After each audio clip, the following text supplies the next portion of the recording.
Kur shikojmë një makinë europiane dhe një makinë amerikane, ne nuk po shohim vetëm makina metalike dhe qelçi, por rezultati dy botëve që përplasen kok më kok. Nga njëra anë, ne kemi autostradat e pafundme që përshkojnë shkretira dhe fusha, ku hapësira duket se nuk ka fund. Nga ana tjetër, gjejmë qytete mesjetare me rrugë të ngushta dhe dredha, ku çdo centimetër është një luks. Kjo divergjencë ka krijuar dy prejardhje të dallueshme gjenetike që do t'i diskutojmë në thellësi sot.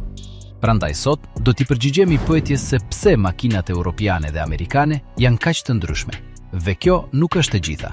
Qëndroni deri në fund, sepse do t'ju tregojmë se cilat janë më të mirat dhe më besoni, nuk do ta prisni përgjigjen. Le të shkojmë tek ajo. Numri 12. Shkalla dhe madhësja.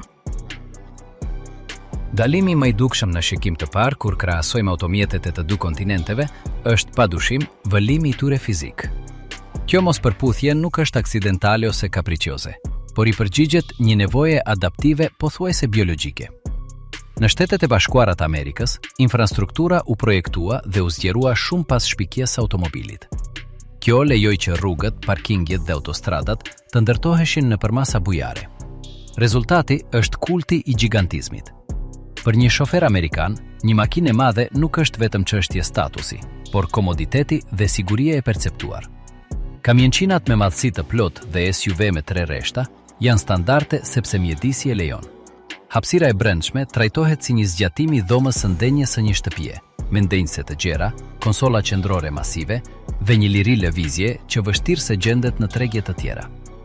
Në të kundërt, inxhinieri evropian punon nën presionin e klaustrofobisë urbane. Shumë nga qytetet më të rëndësishme në Evropë mbajnë rrugë që datojnë qindra vjet më parë, kur mjeti kryesor i transportit ishin kuajt ose thjesht ecja. Në këtë kontekst, një makinë 5 metra e gjatë dhe 2 metra e gjerë nuk është një avantazh, është një ndëshkim. Prandaj, mjeshtëria evropiane qëndron në maksimizimin e hapësirës brenda dimensioneve të përmbajtura. Ndërsa një prodhues amerikan zgjidh nevojën për hapësirë thjesht duke e bërë automjetin më të madh. Ai evropian përdor arkitekturën me rrota të përparme, motor tërthor dhe mbivendosje të shkurtra për ta bërë një makinë të vogël të ndihet e gjerë brenda. Numri 11. Zvendosja kundrejt turbocharger. Nëse madhësia përcakton trupin, motori përcakton shpirtin e makinës, dhe këtu gjejmë një nga betejat inxhinierike më magjepse në histori. Për dekada, filozofia amerikane u përmblodh në një frazë shumë të famshme: nuk ka zvendësim për zhvendosjen. Ky mentalitet krijoi motorët legjendar me 8 cilindra në formë V. Logjika ishte thjeshtë dhe efektive. Një motor i madh nuk duhet të tendoset për të lëvizur një masë të konsiderueshme.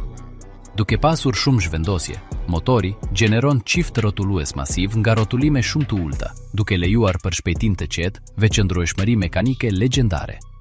Këta motor janë zakonisht më të thjeshtë, me më pak pjesë lëvizëse dhe menaxhim termik më pak stresues, pasi ata nuk funksionojnë afër kufive të tyre fizik shumicën e kohës. Në të kundërt, Evropa ka qenë laboratori botëror për efikasitet nën presion. Për shkak të taksave të larta të bazuara në zhvendosje dhe çmimit historikisht të lartë të karburantit, inxhinierët evropian u detyruan të nxirrnin çdo kuaj fuqi të mundshme nga motorët e vegjël. Kështu, lindi dominimi i turbongarkesë dhe injeksionit të drejtë për drejtë me precizion të lartë. Një motor tipik evropian me turbo 2 litra mund të prodhojë të njëjtën fuqi si një motor amerikan me aspirim natural 4 ose 5 litra. Megjithatë, mënyra se si ata e japin atë fuqi është rrënjësisht e ndryshme. Motori evropian është një makinë precize që varet nga menaxhimi i sofistikuar elektronik dhe lubrifikimi i përsosur. Dalimi themelor teknik qëndron në efikasitetin termik dhe vëlimor. Motorët amerikan me zhvendosje të mëdha janë mjeshtër të relaksimit. Ata mund të kalojnë një kontinent të tërë me 1500 rrotullime në minutë pa u djersitur. Kjo i bën ato jashtëzakonisht të besueshme në planin afatgjat, por më pak efikas në karburant për kilometër të udhëtuar. Numri 7. Dinamika e drejtimit. Mënyra se si një makinë lviz dhe komunikon me shoferin është ndoshta aspekti më subjektiv, por kritik i këtij krahasimi. Dinamika amerikane e drejtimit është historikisht e optimizuar për lundrimin ndështetëror. Imagjinoni një rrugë që shtrihet për qindra milje pa një këtesë të vetme të mpret. Në këtë skenar, ajo që shoferi kërkon është izolimi. Pezulimet amerikane zakonisht vendosen të jenë të buta dhe absorbuese. Qëllimi është që pa përsosmëritë e asfaltit të zhduken para se të arrijnë në dhomën e pasagjerëve. Drejtimi është zakonisht shumë i asistuar, duke lejuar që automjetet e mëdha të trajtohen me përpjekje minimale, gjë që është ideale për udhëtime të gjata, ku lodhja është armiku kryesor. Në Evropë, dinamika e drejtimit është çështje livjeje dhe saktësie. Rrugët e kontinentit të vjetër, veçanërisht në rajone të tilla si Alpet ose fshati britanik, janë një labirint kthesash, ndryshimesh lartësie dhe sipërfaqesh që ndryshojnë. Kjo është arsyeja pse makina evropiane është krijuar për të folur me shoferin përmes timonit dhe sediljes. Pezulimi është përgjithsisht më i fortë, jo për të qenë i pakëndshëm, por për të ruajtur kontrollin e trupit në koshe dhe për të parandalluar rrotullimin e tepërt. Një shofer evropian dëshiron të ndjejë saktësisht se sa kapje kanë rrotat e përparme dhe si boshti i pasmë po reagon ndaj përshpejtimit nga një kthes. Numri 9. Transmetimet dhe pedalet. Marrëdhënia midis shoferit dhe transmetimit është një nga pikat më divergjente në historinë e automobilave në të dy anët e oqeanit. Në Evropë, për gati një shekull, pedali i tufës dhe leva e marsheve manuale u zotëruan. Kjo preferencë nuk lindi vetëm nga dëshira për sportivitet, por nga një nevojë ekonomike dhe teknike. Motorët evropian, duke qenë historikisht më të vegjël dhe me më pak qift rrotullues, kërkonin që shoferi të menaxhonte ingranazet saktësisht për ta mbajtur automjetin në brezinë e tij optimal të fuqisë. Një kambio e vjetër automatike, me konvertuesit e saj jo efikas të qift rrotullues, vodhi shumë energji nga një motor 1200 cm3, duke e bërë makinën të ngadalt dhe tepër të kotë. Si i tillë, shoferi evropian zhvilloi një kulturë të kontrollit total, ku akti i ndërimit të marsheve është një pjesë integrale e përvojës së drejtimit, duke lejuar një lidhje mekanike që shumë purist ende e mbrojnë sot. Në Amerikë, historia është rrënjësisht ndryshe. Bumi i automobilave të pas luftës përkoi me një periudhë prosperiteti ku komoditeti ishte vlera suprime. Transmetimet automatike u bën standardi i artë që nga vitet 1950. Me motorët me 8 cilindra në formë V, që ishin të tepërt në fuqi dhe qift rrotullues, humbja e pak efikasitetit në favor të një udhëtimi të relaksuar nuk ishte problem. Transmisioni automatik lejoi që makina amerikane të bëhej një hapësirë pushimi, ku shoferi mund të kalonte shtete të tëra me një këmbë dhe një dorë, pa lodhjen që vjen nga këmbët e vazhdueshme në trafik të rëndë. Ky automatizim i hershëm ndikoi gjithashtu në dizajnin e brendshme, duke lejuar krijimin e sediljeve të përparme, ku 3 persona mund të udhtonin rehat pa një lev marshesh në tokë që pengonte. Numri 8.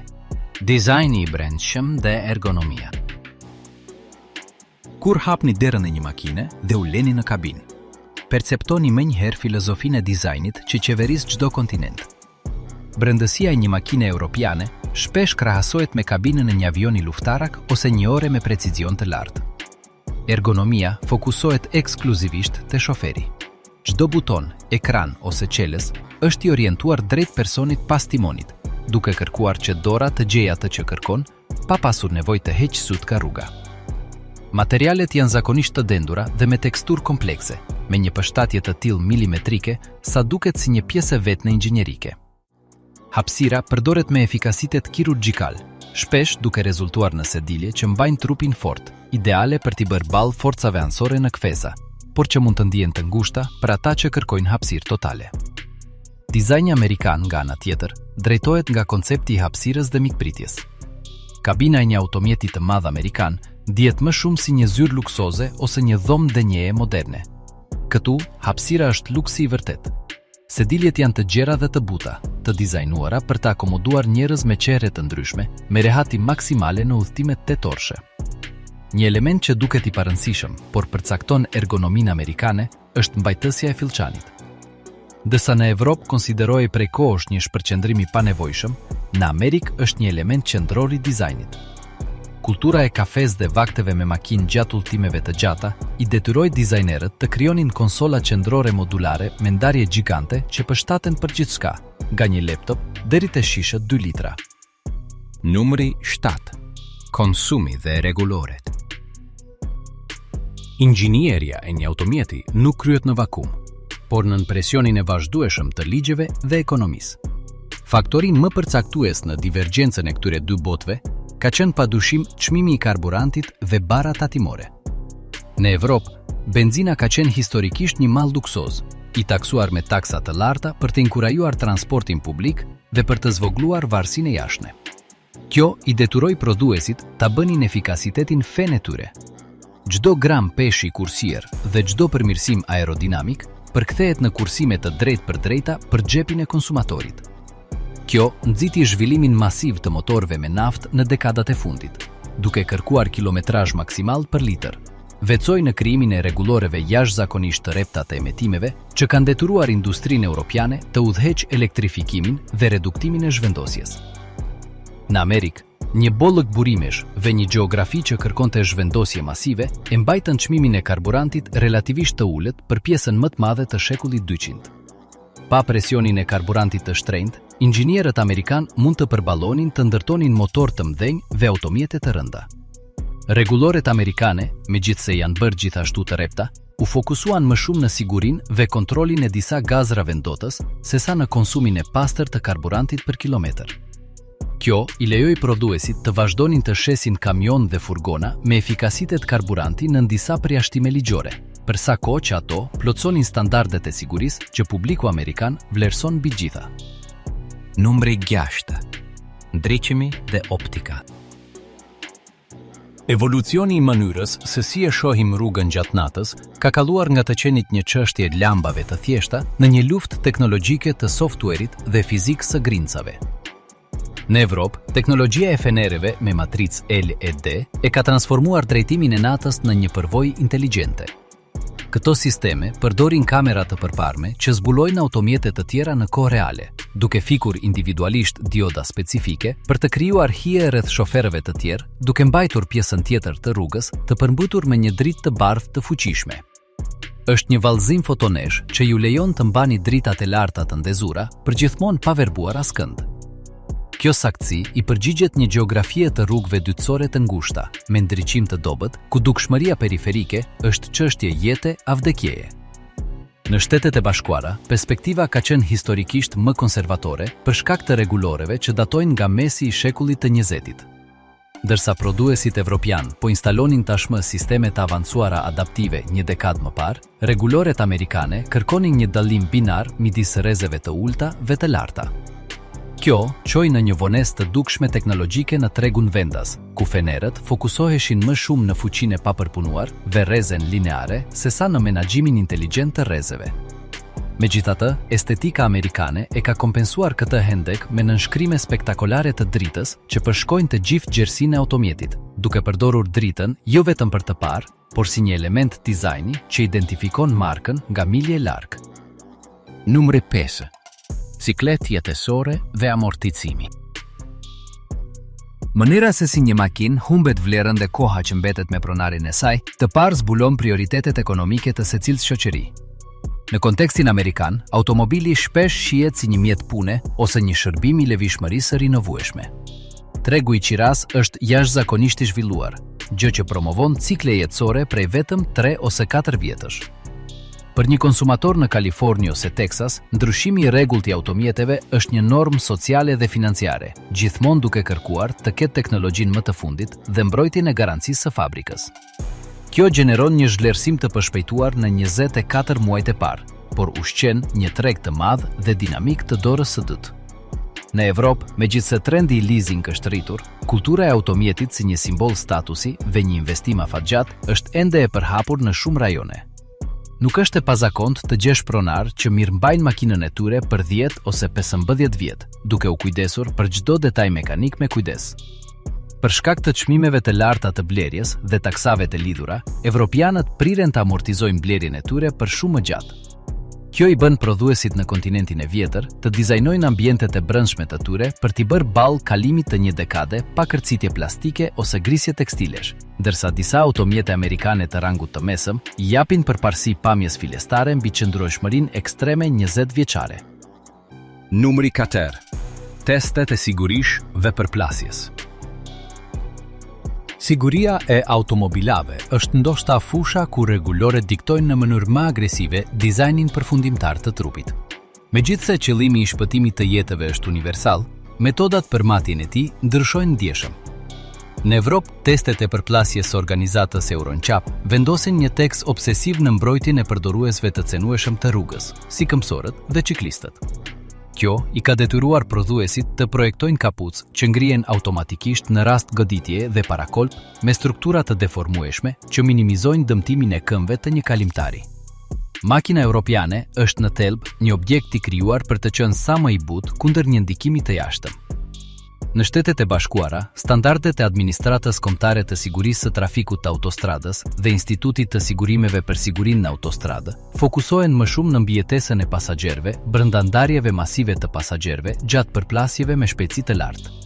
Për shkak të përhapjes së automjeteve të mëdha si kamionçin, testet amerikane përfshin ndikime anësore kundër shtyllave dhe teste shumë më të rënda të forcës së çatisë për të parandaluar shtypjen në rast të një rrokullisjeje. Qasja amerikane është ajo e forcës së brendshme strukturore, duke krijuar një qelisë të ngurtë mbijetese që mbron familjen nga ndikimi i automjeteve të tjera të mëdha. Këto dallime nënkuptojnë që një makinë e projektuar ekskluzivisht për tregun evropian duhet të modifikohet thellësisht për të shitur në Amerikë dhe anasjelltas. Në Amerikë, për shkak se përdorimi i rripit të sigurimit nuk ishte i detyruar në mënyrë uniforme për dekada, jastëkët e ajrit janë më të mëdhenj dhe vendosen më fuqishëm për të frenuar një pasager të papërmbajtur. Numri 3. Tingulli dhe akustika. Përvoja e dëgjimit në makinë është rezultati mijëra orëve inxhinierie të shpenzuara për filtrimin ose rritjen e frekuencave specifike. Në kontinentin evropian, akustika trajtohet si një zgjatim i përsosjes mekanike. Qëllimi kryesor është izolimi absolut nga bota e jashtme për të krijuar një flusk qetësie. Kjo arrihet përmes përdorimit të xhamit të dyfish të laminuar dhe materialeve absorbuese me densitet të lartë të vendosura në zgavrat strategjike të shasisë. Kur ndizet një motor europian me 6 ose 8 cilindra, tingulli që arrin në kabinë është një notë e akorduar, pothuajse muzikore, që sugjeron fuqi pa përdorur gjëmim. Shoferi ka për qëllim të ndjejë shpejtësinë përmes saktësisë, jo zhurmës. Në modelet me performancë të lartë, përdoren edhe sisteme aktive të anulimit të zhurmës, që lëshojnë valë të kundërta me ato të motorit për të eliminuar gumzhitjet e bezdishme, duke lejuar që vetëm frekuenca të këndshme të arrijnë në vesh. Në të kundërt, tradita amerikane feston zhurmën e motorit si një deklaratë lirie dhe forcë brutale. Për entuziastin amerikan të automjeteve, tingulli i shkarkimit është zëri i makinës. Inxhinierët e Detroitit kalojnë muaj të tërë duke rregulluar notat e motorëve 8 cilindra në formë V, në mënyrë që ata të kenë atë tingull gurgullimi në punë që kthehet në një ulirim viscerale kur shpejtojnë me shpejtësi të plotë. Ndërsa europiani fsheh djegjen, amerikani e ekspozon atë. Numri 2.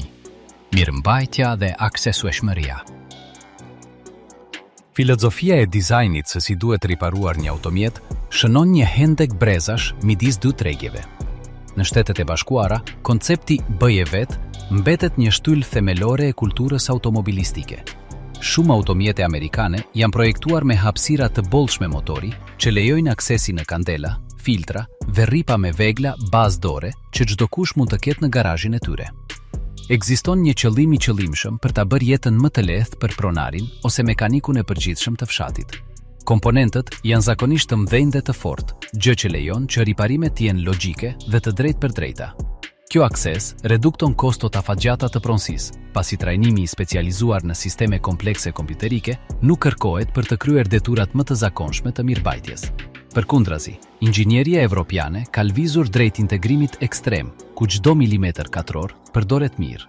Kjo rezulton në motor tepër kompakt dhe efikas, por që është një makt për mekanikun e hobit. Për të zëvendësuar një bateri ose lampë të thjeshtë në disa modele evropiane, është e nevojshme të çmontoni panele të tëra, harqet e rrotave, apo edhe të përdorni software të licencuar për të regjistruar pjesën e re në kompjuterin qendror të automjetit. Evropa kërkon përdorimin e mjeteve speciale të dizajnuara ekskluzivisht për një markë ose model specifik, gjë që e detyron pronarin të varet nga tregtarët zyrtar ose punëtori shumë të specializuara. Ky kompleksitet nuk është i rastësishëm, është çmimi i paguar për teknologjinë më të avancuar dhe kompakte në botë. Ndërsa Amerikani projekton që pronari të jetë pronari makinës, projektet evropiane që makina të mirëbahet nga ekspert të certifikuar, duke siguruar kështu që standardet strikte të funksionimit të vendosura nga fabrika të përmbushen. Numri G.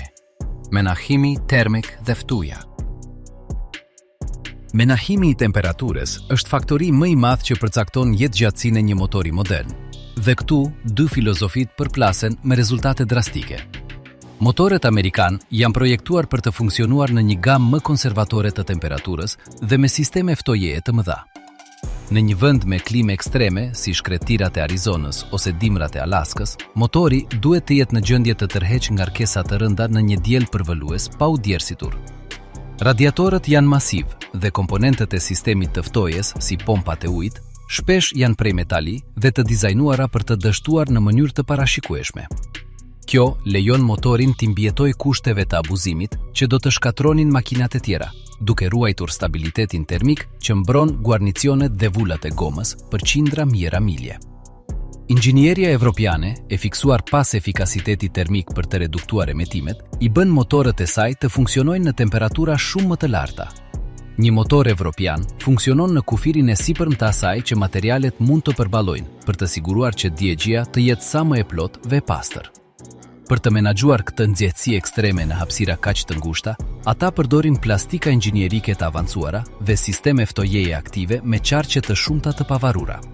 Problemi lind kur këta komponent plastik që nënshtrohen cikleve të vazhdueshme të nxehtësisë ekstreme për 5 ose 6 vjet, bëhen të brisht dhe dështojnë. Pra cila është më e mire? Përcaktimi se cila nga këto dy botë është më e mirë kërkon heqjen e paragjykimeve dhe shikimin e drejt për drejt të qëllimit të përdoruesit.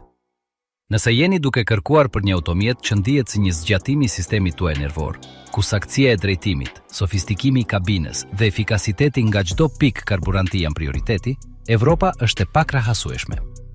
Ato janë makina të dizajnuara për të shijuar në moment, duke ofruar një përvojë drejtimi që justifikon kompleksitetin dhe koston e tyre të mirëmbajtjes. Makina evropiane është një gjevahir teknologjik që shkëlqen shkëlqyeshëm, por që kërkon një angazhim të vazhdueshëm, kujdesi dhe burimesh.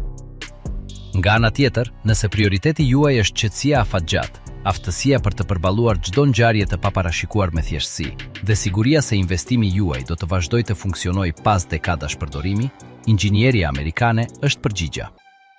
Është fitoria e funksionit mbi formën, e qëndrueshmërisë mbi sofistikimin kalimtar. Automjeti amerikan nuk përpiqet t'ju bëjë përshtypje me truket e softuerit ose ambientet e brendshme të mëndafshit. Qëllimi i tij është të jetë shoqërues i palodhur që fillon gjithmonë në mëngjes, pavarësisht se sa vite kanë kaluar. Në fund të fundit, evropiania është makina më e mirë për t'u drejtuar, por amerikane është makina më e mirë për t'u zotëruar. Zgjedhja varet nga fakti nëse e vlerësoni më shumë udhëtimin e sotëm të përsosur apo sigurinë për të arritur destinacionin tuaj çdo ditë për 20 vitet e ardhshme.